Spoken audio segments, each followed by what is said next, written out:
Hello students, continuing with unit number 5, Working Capital Management. Today, we will be seeing the last part of this module, that is estimation of working capital requirement. So as we already know that module 5 is divided into theory part, which we have already seen in module number 5.1. We have seen the determination of operating cycle, determination of cash cycle under module 5.2a. Today, in this video lecture, we will be seeing estimation of working capital requirements of the firm and case study on working capital determination. I have named it as module 5.2b. Determination of working capital, which means what is the amount of capital required by the organization to run its day-to-day business operations. So in case if an organization wants to know what should be the amount of working capital, there is a formula to calculate working capital. The formula is current assets minus current liabilities. As we already know, current assets, some few examples of current assets are inventory, debtors, cash in hand, cash at bank, prepaid expenses, accounts receivable. I have just taken few. Current liabilities, examples for current liabilities are creditors, bills payable, outstanding expenses, short-term loans, short-term provisions. Now, when we will be solving problems on working capital, we have to use a format. This can be the format that can be used which will help us in solving the problems. So, we have particulars, rupees. First, we need to list down all the current assets, then take the total of current assets, then list down all the current liabilities, and then we need to take the total of current liabilities. Total of current assets, you can name it as A. Total of current liabilities, you can name it as B. Therefore, working capital will be A minus B, which is nothing but current assets minus current liabilities. To this working capital, you got to add provisions or margins for contingencies. In case there is any unexpected expenses that will incur, so there is a requirement that you can keep certain margin for contingencies. So this, what is the percentage of margin to be kept, that will be given in the problem. So based on the information given in the problem, you just need to add the margin for contingencies to the working capital, then you will get net working capital required. Why is this margins for contingencies required? Because in case in a particular year some unexpected expenses incur, then the organization should be in a position to bear those expenses. So that is why we are adding some provision or margin for uncertainties or contingencies. This will be calculated based on the working capital, then we get the net working capital required. So this is a performer which is going to help us to solve problems on working capital. So important points to be considered while solving the problems on working capital is, while calculating amount of work in progress, if overheads and labor is given. See, you know that inventory is divided into three types, that is raw material, work in progress and finished goods. So in case it is a manufacturing unit and work in progress amount is given, work in progress, what does it include? It includes raw materials, on which half of the work is being finished, plus overheads, other expenses, and plus labor. Why labor also comes in work in progress? Because from bringing the materials from raw material stage to the work in progress stage, there is labor involved, as well as there is certain indirect expenses also involved. So when the problem overheads and labor will be given, and in order to calculate the amount of work in progress, always take labor and overhead as 50% completion, because the remaining 50% will be from the work in progress to the finished goods. See, for inventory there are three stages. There is raw material. From raw material to convert into work in progress, 50% of completion you have to consider or assume, and then from work in progress to finished goods it is 50%. Therefore, while calculating the amount of work in progress, always keep in mind that overheads and labor also will be involved in work in progress, and you have to take their cost at 50% completion unless anything specifically is mentioned in the problem. Second part, depreciation amount should not be included in overheads amount. So, if in the problem overhead amount is consisting of depreciation, then exclude the depreciation and take the overhead amounts excluding the depreciation. Overheads are nothing but expenses. Next, finished goods and debtors are to be taken at cost excluding depreciation. So whenever you are going to calculate the working capital, you have to consider finished goods and debtors at their cost value, not at the selling price, at the cost value, excluding depreciation. The amount payable to creditors will be the cost of raw materials. This we have already seen in module 5.2a that whatever raw materials you are purchasing from a particular vendor on credit, obviously that will be the amount payable to the creditor. Profit should be ignored while calculating working capital. So whenever you are going to calculate working capital, profit should be completely ignored and should not be considered. Stock and debtors should be taken at cost. So this we have already seen that stock and debtors should be taken at cost. So what I mean to say is, here you have to take this while solving the problem. Here you have to take debtors at cost. You have to take finished goods at stock at cost.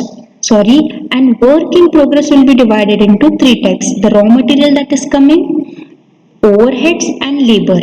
Raw material you have to take at 100% value, whereas overhead and labor you have to just take at 50% of their value, because still the work is in progress. And creditors, the amount should be taken is the amount that you are going to pay for the purchases of raw materials. So these points are very important and we are going to solve the problems. Next, moving ahead to problems on determination of working capital.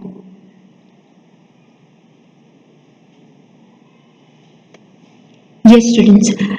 Unit number 5, working capital management, sums on working capital. In this particular PDF Word document, I have considered previous year's questions which are relating to working capital management, which consist of case study as well as normal questions on estimation of working capital required by the organization. So all the sums that I will be solving is the previous year's, relating to previous year's question paper. So question paper year 2014. While preparing a project report on behalf of a client, you have collected the following facts. Estimate the net working capital required for the project. Add 10% to your computed figure to allow contingencies. So in this problem, contingencies is given. Now how do you calculate working capital? Simple. Current assets minus current liabilities. You know what comes under current assets, you know what comes under current liabilities. After you minus the both, you get working capital, and you got to add 10% to the working capital, you will get net working capital required. Now let us read the problem. Your estimated cost of production per unit is raw materials is ₹80 per unit, direct labor is 30 per unit, overheads excluding depreciation. So here already it is excluding depreciation of ₹10 per unit, which is nothing but 60. So total cash cost is nothing but 170. Additional information: selling price is ₹200 per unit. Level of activity is 1,04,000 units. Raw materials in stock is average for 4 years. Work in progress. Assume 50% completion stage in respect of conversion cost and 100% completion in case of materials, average 2 weeks. Credit allowed by suppliers is average 4 weeks. Finished goods in stock average 4 weeks. Credit allowed to debtors average 8 weeks. Lag in payment of wages. What do you mean by lag? Lag means the wages are still outstanding. So wages outstanding is nothing but your liability. It is average 1.5 weeks. Cash at bank is expected to be at rupees 25,000. You may assume that the production is carried on evenly throughout the year, so 52 weeks, and wages and overheads accrue similarly. All sales on credit basis only. So we need to solve this problem. How do we solve the problem? First, you have to write the format as it is. So calculation of working capital requirement. Particulars, working, these workings either you can show in the working note or you can add a column and here itself you can show the working and rupees. So first is current assets. Under current assets you have inventory, and inventory is divided into raw material, work in progress and finished goods.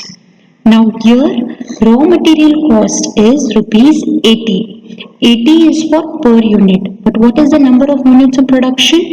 It is 1,04,000. So we have to multiply 80 into 1,04,000. And what is the for how many days is the raw material in stock? For 4 weeks. And totally how many weeks are there? 52 weeks. So what we have to do is 80 into 1,04,000 into 4 because it is in stock for 4 weeks divided by 52. Therefore we get 6,40,000. Next, work in progress. I already told you in the slides that work in progress is divided into 3 parts. Raw materials, direct labor and overheads. Now raw materials is, see here, work in progress, what is the average week? Average week is 2 weeks. It is in that process for 2 weeks. So each and every amount we are going to multiply by 2 divided by 52. Now what is the cost of raw material? It is 80. So 80 into 10 lakh into 1,04,000. So we get 3,20,000. Now direct labor. Direct labor is 15 into 1,04,000 into 2 divided by 52. Now what is the amount of direct labor? The amount of direct labor is 30. So when you divide, the amount of direct labor is 30 and here it is given that, and already in my slides also I have told you all that direct labor and overheads has to be taken at 50% of the cost. So 50% of 30 is how much? 15. So 15 into 1,04,000 into 2 by 52. Why 2 by 52? Because for work in progress the average period is 2 weeks. Next is overheads. Now what is the value of overheads? Overheads is given here as 60. Now students, this is excluding depreciation. That means depreciation is not included in this at all. But there is a minor change here. We'll keep here including depreciation. So we make a minor change here.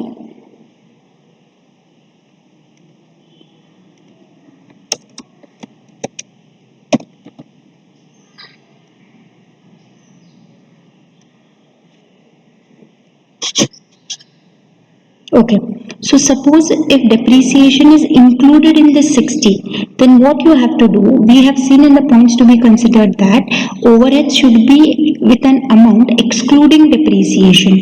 So 60, in the 60, 10 is already included, including 10. So what will be the amount of overheads excluding depreciation? It will be 50, that is 60 minus 10. Now, I already told you that for direct labor and overheads, you have to take 50% of the cost. So 50 into 50% will be 25. Then 25 is for per unit. Then you got to take it for the total number of units into 2 by 52. Now suppose the same thing was excluding depreciation, means in this 60 rupees there is no depreciation at all. Then 50% of 60 is 30. You got to take 30. But I just wanted to show you all that If it is including depreciation, you have to minus depreciation from this of rupees 10. Next, finished goods. Now finished goods, I already told you all in the slides that finished goods and debtors are always to be taken at cost. Therefore selling price is 200, but we have to take the cost is 170. So 170 into is for one unit. So what are the total number of units? It is 1,04,000 into, now finished goods is in stock for a period of 4 weeks. It is given in weeks, therefore you are dividing it by 52. So divided by 52, you get 13,60,000. Next is debtors. Debtors, also I have told you that debtors and finished goods and stock has to be always taken at cost. So what is the cost? Total cost is 170. So 170 into is for 1 unit. So for 1,04,000 unit into, now see, credit allowed to debtors is an period for 8 weeks. So into 8 divided by 52, you get 27,20,000. Cash at bank. Cash at bank is already given as 25,000. So we get total current assets like 52,45,000. Next, coming to current liabilities. Creditors. I already told you in the slides that creditors are to be taken at a cost which you are taking for the raw material, purchase of raw material. So for the raw material, the cost is 80 rupees. So 80 into number of units, and what is the stock, what is the period credit allowed by suppliers is 4 weeks. So you will take into 4 divided by 52. Now, outstanding expenses, overage is nothing but expenses. Outstanding expenses also is a current liability. Therefore, in the problem, it is given that lag in payment of wages is by 1.5 weeks. Lag meaning is nothing but it is outstanding. So, it is your current liability. So, what is the amount of wages? Wages is already, see, direct labor is nothing but wages. So wages is nothing but rupees 30. So you got to take 30 into number of units into the average is 1.5 divided by 52. You get 90,000. So total current liabilities will be 6,40,000 plus 90,000, that is 7,30,000. So net working capital will be 52,45,000 minus 7,30,000, which is 45,15,000. To that you have to add 10% contingent allowance. So 10% of 45,15,000 is 4,51,500. Therefore net working capital required is 49,66,500. So I hope you will have understood this problem. Moving to the next problem.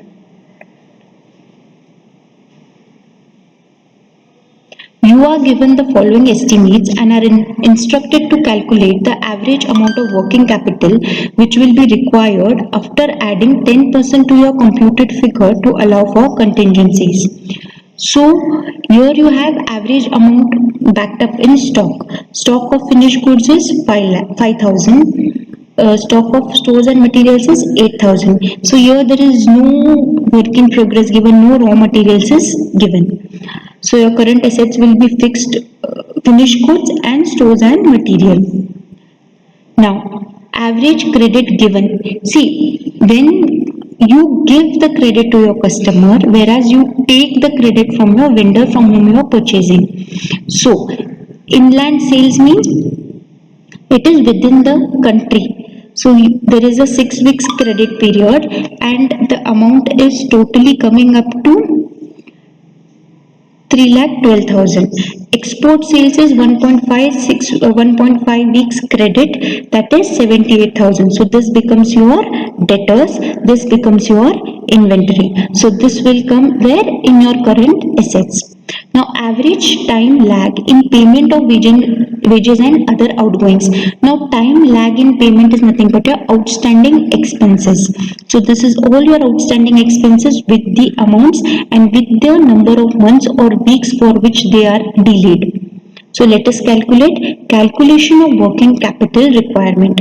Now stock of finished goods is directly given 5,000. We have taken 5,000 for the whole year. Stock of stores and material directly given 8,000. We have taken 8,000. Debtors, inland sales and export sales. Inland sales has a credit period of 6 weeks. Export sales has a credit period of 1.5 weeks. So into 6 divided by 52. It is weeks, therefore we are dividing by 52. If it was months, we would have divided by 12. Okay, next, what is the amount of inland sales? 3,12,000 into 6 divided by 52, 78,000 into 1.5 divided by 52. Here per unit figures were not given as it was given in the previous sum. In the previous sum, per unit figures was given, therefore to calculate for all the units, we were multiplying with the number of units. But here directly it is given. So, after multiplying, we will get total current assets. Next is current liabilities. So as it is, I have written all these expenses in the current liabilities because everything is outstanding. Their amounts also as it is I have taken, and I have taken the period for which they were delayed. So wages is for 1.5 weeks. So it will be into 1.5 divided by 52. This stock is for 1.5 months. So it will be into 1.5 divided by 12. Rent and royalties is for 6 months. So it will be 6 divided by 12. Clerical staff, there was a delay in the payment by 0.5 months. So it will be 0.5 divided by 12. Depending whether it is month or week, you multiply it by the delay divided by 12 if it is month, and if it is week, 52. You then derive the answer, you will get the answer. Take the total of all these outstanding expenses, you get 27,300. So what will be working capital? Working capital will be 51,250 minus 27,300, which is nothing but 23,950. Now here also in the problem it is given that you have to add 10% for contingencies. Contingencies is always calculated on working capital. Therefore, 10% of 23,950 will give you 2,395. Then net working capital required is 26,345. Here there was no information about creditors, therefore we have not taken anything about creditors in current liability. Moving to sum number 3. This is from the question paper 2016. So, while preparing a project report on behalf of the client, you have collected the following facts. Raw material is 80 per unit, direct labor is 30 per unit, overheads is 70, but in this 70, depreciation of 20 per unit is included. Therefore, for calculation of work in progress, what is the amount of overheads you are going to take? 70 minus 20, because overhead should never include depreciation amount, and 50% of that. Total cost is 180, add profit 20, selling price is 200. Here it is for per unit, so we got to multiply with the production unit. Production unit is total 1,04,000. Now raw material stock up period is for 30 days. WIP period is 15 days, and 100% is completed in respect of raw material and 50% in respect of conversion cost. Your conversion cost is nothing but the cost that is involved in converting the raw material into finished goods. So what is required in converting the raw material into finished goods? Your direct labor, that is nothing but your wages and your overheads. So always remember, conversion cost is nothing but direct labor plus overheads is called conversion cost. So that is at 50%, that we already know. Finished goods are in stock for 30 days. Credit allowed by suppliers is 30 days. Credit allowed by suppliers means it is at the time of purchasers, that is creditors, 30 days. Credit allowed to debtors is 60 days. Lag in payment of overheads is 15 days, means outstanding expenses, that is liabilities, 15 days. Cash at bank is expected to be 25,000.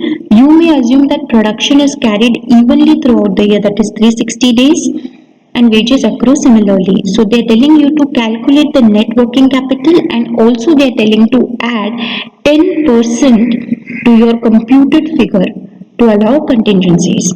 So calculation of working capital requirement. See, You know the format. First write the current assets, then write the current liabilities. Now in this problem, since it is given raw materials, work in progress, I have already told you, consists of three parts: raw materials, direct labor, overheads.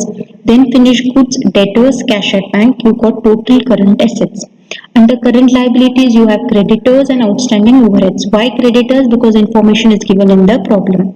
Total current liabilities. Net working capital is calculated by deducting total current assets from total current liabilities. And then we are adding 10% contingent allowance because it is given in the problem. Therefore, net working capital. Now let us see how we have calculated. See here, raw material is given at 80, but it is for a single unit. So we have to multiply by 1,04,000. 1,04,000 we have multiplied till here, and we know that the raw material is in stock for a period of 30 days. When it is given in days, you have to divide by 360, depending whether it is 360, 365 given in the problem. Here it is given 360, so into 30 divided by 360. Next, work in progress is divided into raw material, direct labor, overheads. Now, raw material is 100%, you have to take the cost. So, what is the cost of raw material? 80 into 1,04,000 into. Now, work in progress entirely is for 15 days. So, here all the three we are going to multiply 15 divided by 360. But the cost is 80. So, for all the units it will be, you have to multiply by 1,04,000. Now, direct labor. Now, what is the amount of direct labor here? 30. But for work in progress, always you have to take 50% of the cost. See, here I have done in the working note. Direct labor is 50% of 30, which is nothing but rupees 15. Then overheads is nothing but 25. How did we derive at 25? Because overhead is nothing but cost of overhead minus depreciation. And in the problem it is clearly mentioned that depreciation is included in the cost. So we are minusing it. If it was excluded, then we would have taken cost as it is. So 70 minus 20, that is nothing but rupees 50. Therefore 50% of 50 is rupees 25. And we have taken 25 here. Now finished goods. Now finished goods, we always take it at cost. The cost is 180, but this cost consists of depreciation, and I already told that cost should be excluding depreciation. Therefore, it should be 180 minus 20, that is nothing but 160. Therefore, the cost is 160. 160 is for 1 unit. For 1,04,000 units, we have to check out. Into, now for finished goods, what is the period in stock? It is for 30 days. So into 30 divided by 360. Similarly, debtors is for period of 60 days. Into 60 divided by 360. Cash at bank is already given as 25,000. So we have taken here as 25,000. Therefore, total current assets is 53,98,333. Now creditors. What is the amount of creditors we are going to take? The amount of raw materials. So 80 into 1,04,000 into what is the period allowed by the suppliers? It is 30 days. Into 30 divided by 360. In the exam, please pay a note to whether it is allowed to customers or received by vendors. This makes a difference. So allowed by our supplier is 60 divided by 360. Now outstanding overheads. Outstanding overheads is how much? Lag in the payment is nothing but outstanding that we have to yet pay. So it is our liability.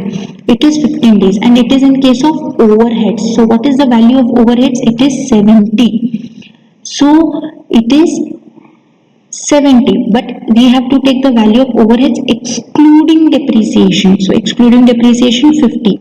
So 50 into 1,04,000 into 15 divided by 360 because 15 days is the lag. Now always remember that overheads in respect of work in progress you will take 50%, but in case of delay in overheads like current liabilities you are always going to take it at 100%. That is 100% of 50 is 50. Similarly, net working capital is total current assets minus total current liabilities. Contingencies you will calculate on the working capital, and therefore net working capital required is nothing but 49,37,166. Now, this is question paper of 2017 is same as the question paper for the year 2014, which we have already solved. So the first answer that we have solved, same question which has come in the year 2014 has come in the year 2017, therefore the solving will be the same. Next, 2018 question paper. This is the last that we are going to solve for today. On 1st January 2017, the BOD of Adu Yaran Company Limited wishes by known the amount of working capital that will be required, wishes to know the working capital that will be required to meet the program activity they have planned for the year. The following information is available. Okay, these are the information available. Prepare the working capital schedule, also the balance sheet. So here they are also asking us to prepare the balance sheet. Now, issue and paid up capital. See, capital is neither a current asset nor a current liability, but it will fall in balance sheet. So here you have to write share capital as 2 lakh in the balance sheet liability side. Next, 5% debentures. Debentures is neither a current asset or neither a current liability. So you will write it in balance sheet in the liability side, 5% debentures. Next, fixed assets is at 1,25,000. So fixed assets is neither a current asset, current liability. You will directly write in the balance sheet 1,25,000. Next, production unit is 60,000 units. Okay, now the ratio of cost to selling price are raw material is 60% of selling price, direct wages is 10% of selling price, and overheads is 20% of selling price. And here selling price is rupees 5 per unit. So in a working note we have done selling price is 5, raw material is 60% of 5 which is 3, direct wages is 10% of 5 which is 0.5, overheads is 20% of 5 which is 1. So total cost we got as 3 plus 0.5 plus 1, that is 4.5 is our total cost. Next, raw material are expected to remain in that state for an average of 2 months. Then each unit will be in work in progress for 1 month. Okay, then finished goods will stay for a period of 3 months. Creditors will be allowed a period of 2 months. We as creditors are allowed a period of 2 months. Credit allowed to customers or debtors is 3 months. Selling price is rupees 5. So there is a regular production and sales cycle. So prepare working capital schedule. You know how to prepare working capital, raw materials, work in progress. So how have we considered the amount? See, the amount of direct wages is 0.5, but in considering for the calculation of work in progress, we just take 50% of 0.5, which is 0.25, and overheads also we take only 50% of the cost, that is 1. 50% of 1 is 0.5. So we have multiplied the number of units and the number of days they are there. Finished goods is always taken at cost, so I will refer this as cost. 4.5 is the cost. So 4.5 into number of units into number of period, they were in lakh. Then you got total current assets. Now creditors is, you have to take always the amount of raw material. Raw material amount is 3 into 60. The period of creditors that have given, they have given the credit period of 2 months. So 2 divided by 12. So we got the net working capital as current assets minus current liabilities. But in this particular problem, they have not asked to add contingencies, therefore we have not added any contingencies. Now coming to this particular balance sheet. See, balance sheet we have already written share capital. Now in reserves and surplus we have to write the profit. Now what is the profit? 5 is nothing but the selling price and the cost is 4.5. So what is the profit? Profit is nothing but rupees 5 minus 4.5, which is nothing but 0.5. Now what are the number of units? 60,000. Is this clear? 60,000 is the number of units. Then next is this is a balancing figure. Next is 5% debentures. 5% debentures is already given 50,000. Creditors is already given here as it is 30,000. So we have taken as it is 30,000. Similarly, raw materials, we have to just pick up from this. Raw material value is 30,000, and we know inventory consists of the raw materials, work in progress, finished goods. So what is the amount of work in progress? We calculated 18,750. We have to write it as it is.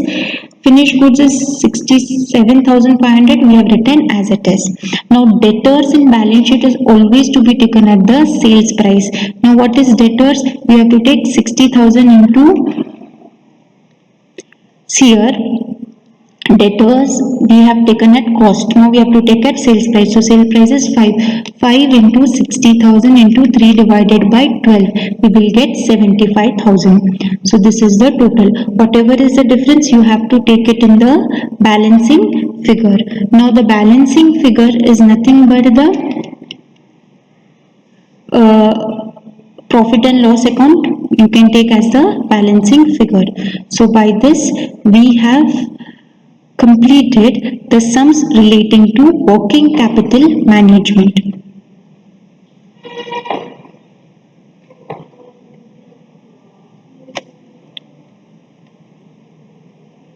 So if you all understand this format, and if you study this format perfectly, and if you keep all these points in your mind, then you will be easily able to solve the problems on working capital management. Thank you. This was end of module 5.2b. By this we have completed module 5, that is working capital management. Thank you.